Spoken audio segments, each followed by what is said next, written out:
El analista político Fanor Avendaño plantea una serie de medidas que debe implementar el gobierno y sector privado en beneficio de la población ante el impacto económico del coronavirus.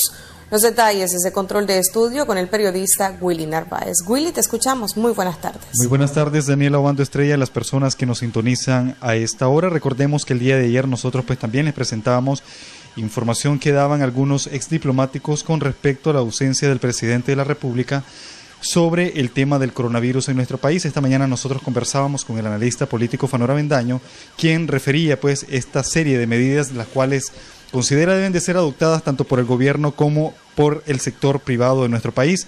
Recordemos que prácticamente el coronavirus, que ha causado un gran impacto económico a nivel mundial, llega a Nicaragua en un momento donde estamos prácticamente en el tercer año de caída económica con respecto a la crisis sociopolítica de abril del año 2018. Vamos a dejar parte de sus declaraciones. Tomar medidas que vayan en dos direcciones. La más importante, atender actualmente lo que sucede y posteriormente atender los daños colaterales productos de esta crisis que de igual manera pueden ser devastadores. Nosotros tenemos una propuesta y queremos compartirla con amplios sectores del país. En primer lugar, no alterar precios de alimentos y medicamentos básicos. Tiene que haber una política de nación y de Estado que se prohíba la alteración de precios de los alimentos básicos y de los medicamentos básicos, y también la especulación y el acaparamiento deben de ser inmediatamente penados. Liberar de impuestos o aranceles de introducción al jabón líquido y al alcohol gel. Esto es determinante de inmediato. Esta también tiene que ver otras medidas como es una política de Estado para abastecimiento de agua potable. Y esta tiene que ser coordinada con los sectores privados. Tiene que haber un inventario de cisternas a nivel nacional para estar listos y abastecer a las poblaciones, en este caso los barrios marginales y el corredor seco, entre otros. No podemos decir que esto es una responsabilidad del sector privado o del sector público. Esta es una responsabilidad de nación y por lo tanto hay que atenderla en esa misma dimensión.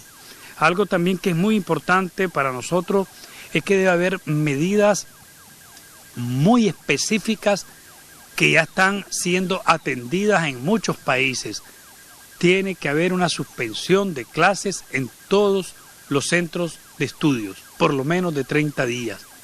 Tiene que haber una política de adecuación de horarios y días de asistencias en las labores de las fábricas, empresas, industrias y servicios. Tiene que haber una política pública inmediata de dar consentimiento y permiso oficial a las empresas privadas a suspender la jornada ordinaria y poder optar a una jornada media de medio tiempo, un permiso indefinido, vacaciones prolongadas, y que todas estas se den conforme a la ley, porque ¿de qué sirve tener al trabajador adentro si va a colapsar la empresa? Entonces todas estas medidas deben de ser debidamente tomadas en cuenta. Cerrar las fronteras para el turismo, totalmente cerrarla, suspender todas las actividades de aglomeraciones y todas las actividades de verano y convertirlas en jornadas dirigidas por medios de comunicación y redes para atender la higiene y la seguridad familiar. Hay una corresponsabilidad, señalábamos, con el sector privado y los sectores financieros que tenemos que plantearla con seriedad.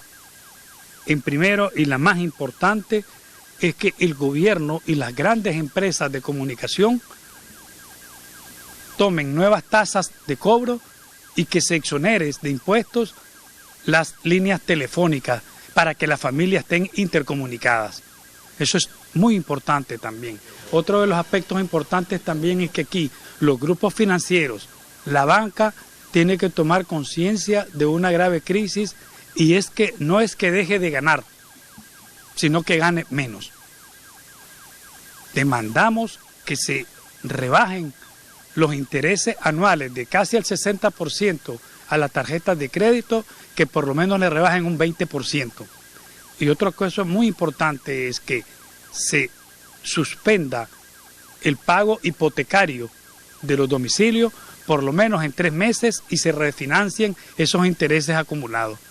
Son parte pues de las medidas que afirma el analista político Fanor Avendaño deben de ser valoradas y que están impactando grandemente en la economía de los nicaragüenses. De momento el sector privado únicamente ha manifestado pues a través de conferencias de prensa de que debería el gobierno de Nicaragua liberar de impuestos productos de primera necesidad y también pues de que no se dé cortes de energía eléctrica al menos por 2 meses, pues parte de lo que ha manifestado el sector privado de manera pues en conferencias de prensa, pero no un documento como tal. Sin embargo, pues estaremos pendientes pues con respecto a estas recomendaciones que daba el analista político tanto al gobierno como al sector privado, si en algún momento podrán ser implementadas para la población. Es todo lo que tengo que informar por el momento. Estaremos ampliando esta información en nuestra edición estelar. Yo regreso a la señal de estudio.